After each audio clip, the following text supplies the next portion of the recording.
So I'm Russell Acton. I'm the Vice President and General Manager for International Business at Capriza.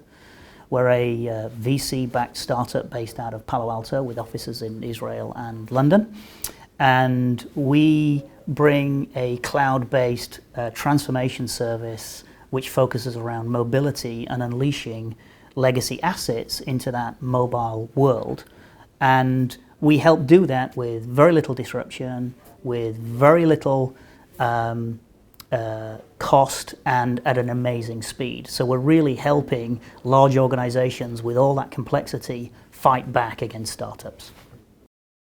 A lot of organizations are facing challenges in two ways, especially financial services. One of them being digital-only banking, digital-only finance organizations. That's a macro trend that's causing a lot of concern and forcing some of the need to transform and innovate.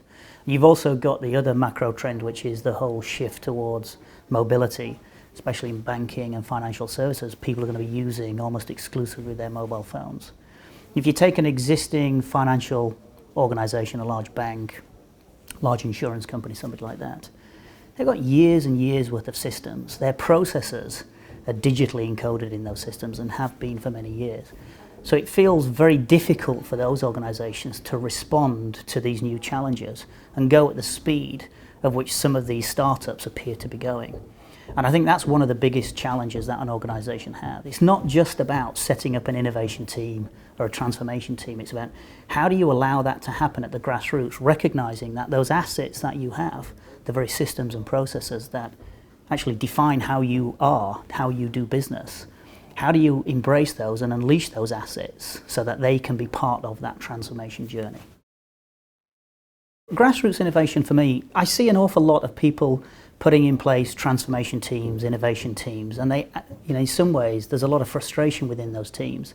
They maybe go to Silicon Valley for a few months, they see everything happening out there, they come back, but they're in a little bubble. It's almost like the rest of the organization is looking through them through a glass wall, and they can do individual projects.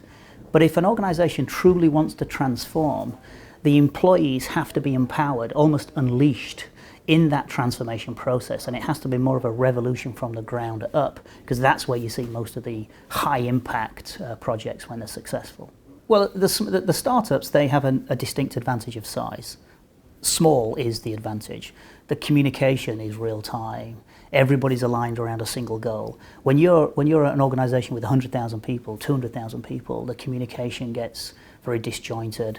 There can be miles different between an initiative coming from the top down and pain which is being felt in front of a customer because an employee or an agent can't service a customer request in real time.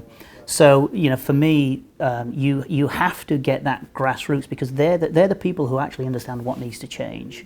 And that's, if you can start there and empower those employees and give them the tools and the capabilities to actually create that change and start executing better, then that transformation takes on a life of its own, and it becomes more viral rather than more initiative-based. So instead of it being done to the employees are doing it to the organization. If we want to drive the customer experience, some of the tips that you might want to think about are driving it from the employee upwards. So I have seen successful implementations of individual innovative projects that make it into production and go really well. But if you want to do that at scale across a whole organization and change the very perception of that business, you have to bring the employees into it, because the employees are the touch points with the customers. And innovative projects or innovation projects which don't embrace what's actually going on at the coalface, so to speak, risk being in a bubble or having much lower impact. So bringing in that wider audience, providing them the tools and capabilities where they feel empowered, where they feel they can actually participate in the process and they can opt into it. You don't have to get all employees doing it, but you will get most employees turn up to work to do a really good job. They want to serve the customer really well. What we do is we put so many barriers in their way to doing that. They don't feel empowered. In fact, they feel frustrated. So what I've seen really successful initiatives go on where the employees have actually participated in, and they're the ones actually driving the ideas and the change, and the organization's creating the tools to bring those ideas into life quickly, and they can see the results of that. One other experience that we've seen be hugely popular within a financial institution was one of around the quotation process. So, customers coming to them, wanting to inquire about products, wanting to buy products. The experience to actually give them money was painful. So the dropout rates were tremendously high. By being able to take some of those existing systems and create a much easier way of fulfilling the quotation process, the whole process to buy, dramatically cutting out steps to more than 50%, their conversion rates went through the roof. A byproduct of that, which they weren't measuring against, was their customer sat scores went up as well, because the experience for the customer was one of, oh, this is great, I enjoy this experience, and therefore not only did they make more money, but that their own customers were happier as a result. What we'll be sharing in June is around some of the techniques and capabilities which allow an organization to do this grassroots transformation, employee empowered transformation. We'll talk about how organizational cholesterol gets in the way of this change, and what can we do to detoxify that a little bit. What capabilities and technologies are out there.